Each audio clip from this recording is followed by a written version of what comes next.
Welcome to this Catholic Bioethics Moment.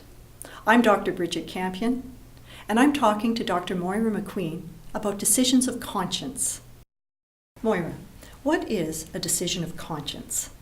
A decision of conscience is when we are trying to work out whether or not we're able to do a specific action, and we're trying to work out, because we're so concerned about doing the right thing, to know whether or not in fact this is a good act.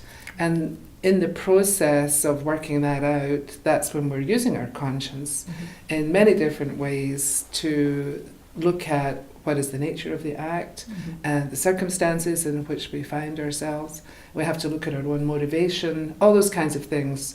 We talk about that as formation of conscience in a way.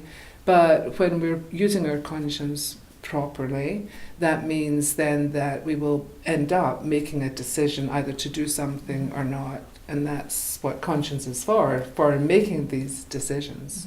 So there's a sense in which a decision of conscience, it has a bit of weight to it.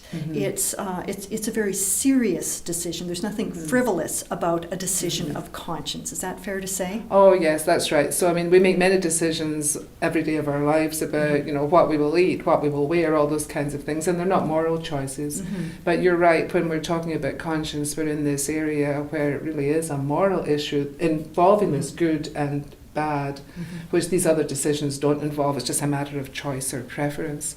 But when we're in these areas that really matter to us, as you say, they're weighty matters, and we're sometimes not sure if what we're going to do is right or wrong. And that's again where conscience comes in then to help us to work that out. So, Moira, I've heard the term inviolability of conscience. What does that mean?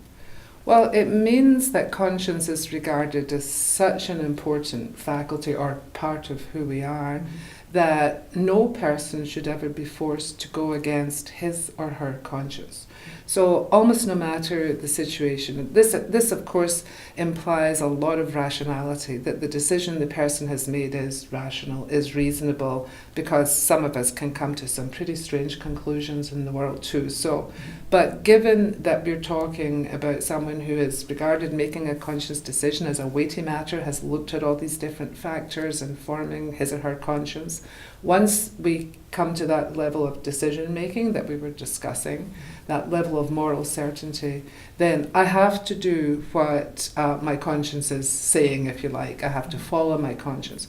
And at that level, that conscience decision is regarded as inviolable. It means that I should never be compelled to do something contrary to what I have decided is good. I mean, a very deep guarantee of human freedom actually is this inviolability of conscience, that this is me. It's not just something in my head or a written statement. It really represents my whole moral stance and therefore really who I am as a person.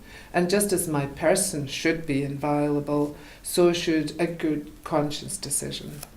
And so what then is the Church teaching on conscientious decision and inviolability of conscience? Well, the Church really takes the individual conscience extremely seriously. It's a huge part of Catholic teaching, and it's summed up very well in Gaudium et Spes, one of the Second Vatican Council documents, the Church in the Modern World, the Pastoral Constitution of the Church in the Modern World.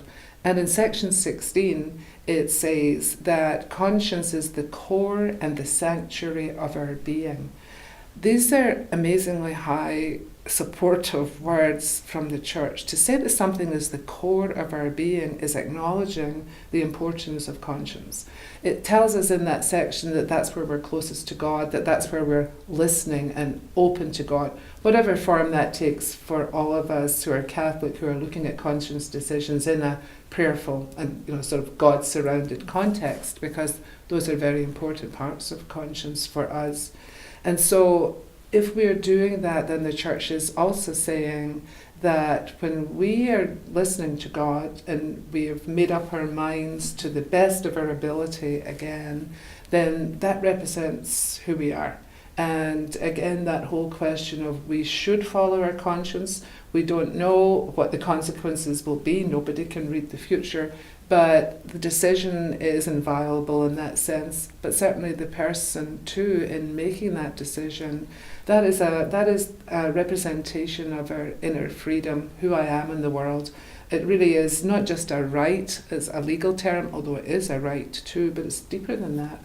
It really does represent who we are. And as such, as individuals, we really are inviolable, or as I said, should be. It isn't always respected. I think recognising within this idea of it being the core and sanctuary of our being, where we're listening to God, I think that puts it in a very different context that invokes both moral certainty but a certain humility as well.